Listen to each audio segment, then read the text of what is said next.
Tersebutlah di negeri Elarion, negeri yang makmur, lagi elok rupanya. Seorang putri bernama Elena. Putri itu tinggal di istana berkilauan emas, dikelilingi taman bunga yang harum, serta kolam jernih laksana kaca. Akan tetapi, meski hidup dalam kemegahan, tiadalah hatinya merasa bahagia. Siang dan malam ia menatap ke jendela istana, memandang awan bergerak di langit. Hatinya seakan terkurung dalam sepi yang panjang. Maka berkatalah sang putri, "Apalah guna kemewahan ini, jikalau hatiku tiada bebas seperti burung di angkasa." Hatinya pun rindu hendak melihat dunia luar, tembok istana yang tinggi. Pada suatu pagi yang cerah, Putri Elena menunggang kuda putihnya, meninggalkan istana dengan diam-diam. Ia berjalan menuruni bukit hingga sampai ke padang rumput yang luas terbentang. Angin berhembus lembut, rumput menari-nari, dan di kejauhan tampaklah seorang pemuda sedang menggiring domba-dombanya dengan sabar. Putri itu pun menghampiri sambil tersenyum. "Hai pemuda, engkau begitu lembut dalam menjaga hewan-hewanmu." Maka jawab pemuda itu, "Domba-domba ini amanah bagiku, tuanku. Tiadalah mereka tahu dunia, maka wajiblah aku menjaganya." Mendengar itu, hati Putri Elena pun luluh. Nama pemuda itu Christopher, seorang pengembala yang hidup sederhana tetapi berhati mulia.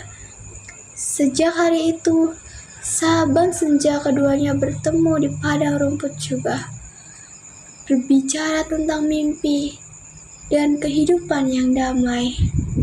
Hatta, sampailah kabar itu ke telinga Raja Elarion, ayahanda sang putri.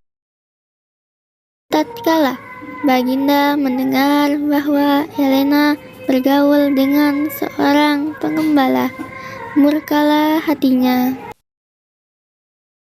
"Anakku, engkau darah biru. Tiadalah patut jatuh hati pada orang hina."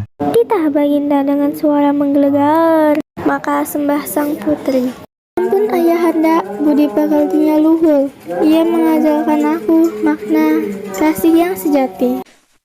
Raja tiada bergeming. "Cinta tidak dapat memberi makan rakyat. Engkau harus melupakannya."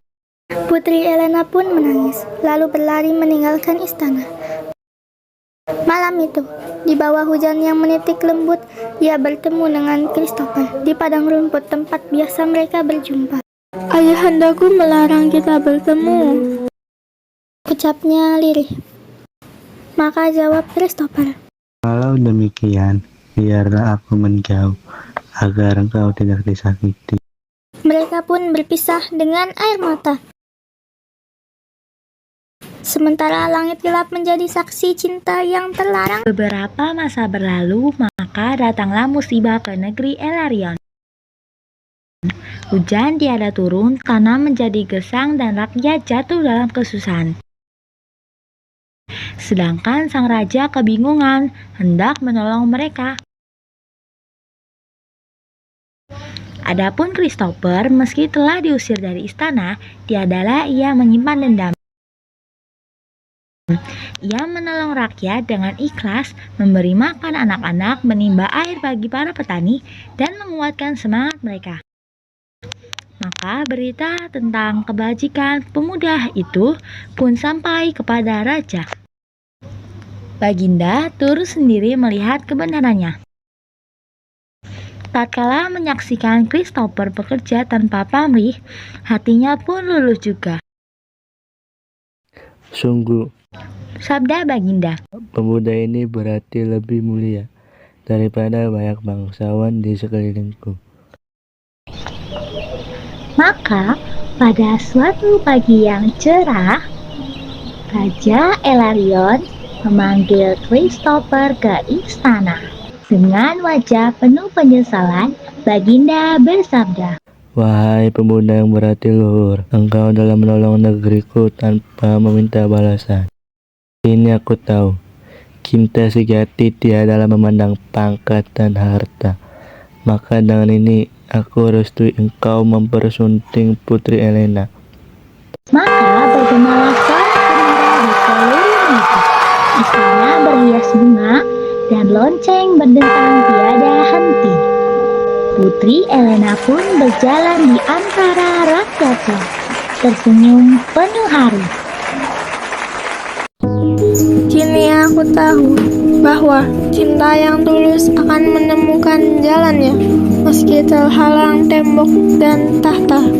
Maka jawab Christopher, Selama jantungku berdetak, cintaku tidak akan pudar oleh waktu. demikianlah kisah mereka menjadi teladan bagi segala manusia bahwa kemuliaan bukan pada pangkat, melainkan pada hati yang ikhlas, mencinta, dan berbuat kebajikan.